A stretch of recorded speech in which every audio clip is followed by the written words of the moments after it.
கந்த சஷ்டி கவசம் உருவான அற்புதமான வரலாறும் பெருமைகளும் பலன்களும்.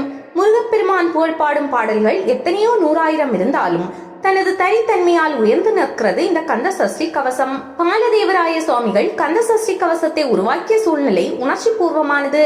ஒரு சமயம் அவர் கடும் வயிற்று வலியால் அவதிப்பட்டார். எவ்வளவோ சிகிச்சைகள் மேற்கொண்டும் அவரது வயிற்று வலி குணமாகவில்லை. வாழ்க்கையை வெறுத்து போனவர் கடலில் விழுந்து தற்கொலை செய்து கொள்ளும் முடிவோடு திருச்செந்தூருக்கு வந்தார். அவர் அங்கு வந்த நேரம் கந்த சஷ்டி விழா ஆரம்பித்திருந்தது. ஏற்கனவே பாலதேவராய சுவாமிகள் தீவிர முருக பக்தர் என்பதால் அந்த திருவிழா காட்சிகளை பார்த்து சற்று மனம் மாறினார். திருவிழா முடிந்த பிறகு தற்கொலை முடிவை எடுத்துக் கொள்ளலாமே என்று எண்ணியவர் முருகப்பெருமானை வேண்டி சஷ்டி விரதம் இருக்க தொடங்கினார். முதல் நாள் செந்தூர் கடலில் புனித நீராடி முருகனை வழிபட்ட பிறகு கோயில் மண்டபத்தில் கண்களை மூடி தியானத்தில் அமர்ந்தார்.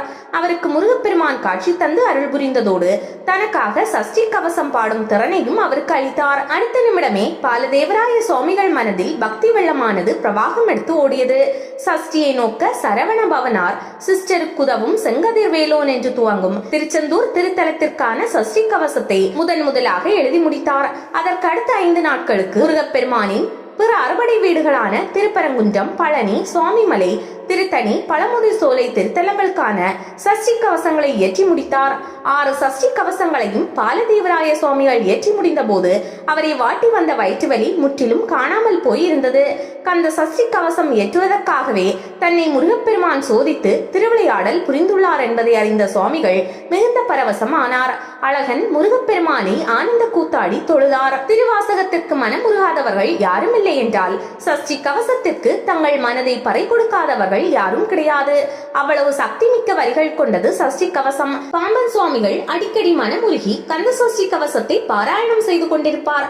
அப்படி ஒரு முறை பாராயணம் செய்த போது தானும் இதே போல் ஒரு கவச நூலை முருகன் மீது பாட வேண்டும் என்று ஆசைப்பட்டார். அவ்வாறு அவர் பாடியதுதான் சண்முக கவசம்.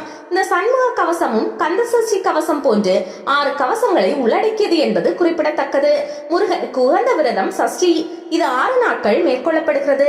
அதாவது ஐப்பசி திங்கள் பூர்வபட்ச பிரதமை திதியில் தொடங்கி 6ஆம் நாளான சஷ்டி திதியில் இந்த விரதத்தை நிறைவு செய்ய வேண்டும். இதே போல் முருகப்பெருமானுக்கு முகங்களும் 6, முருகப்பெருமானின் படை வீடுகளும் 6, முருகனை வளர்த்த கார்த்திகை பெண்களும் 6 பேர், சரவண பவ என்ற முருகப்பெருமானின் திருமந்திரமும் 6 எழுத்து.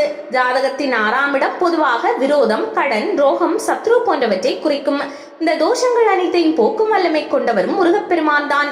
அதனால் நாம் வழக்கமாக பாடும் திருச்செந்தூர் திருத்தலத்திற்கான சஷ்டி கவசத்தோடு மற்ற 5 அறுபடை வீடுகளுக்கும் சேர்த்து பாலதேவராய சுவாமிகள் இயற்றிய சஷ்டி கவசங்களையும் பாராயணம் செய்வது நல்லது. சஷ்டி கவச பாராயண பலன்கள். ஒருவர் சஷ்டி கவசத்தை நாள்தோறும் பாராயணம் செய்து வந்தால் நோய்கள் அண்டாது, மனம் வாடாது, குறைவின்றி 16 பேரும் பெற்று நெடுநாள் வாழலாம். நவக்கிரகங்களும் மகிழ்ந்து நன்மை அளித்திடுவார்கள். குழந்தை பாக்கியம் கிட்டும். இப்படி பல பலன்கள் கிட்டும் என்று சஷ்டி கவசத்திலேயே சொல்லப்பட்டுள்ளது.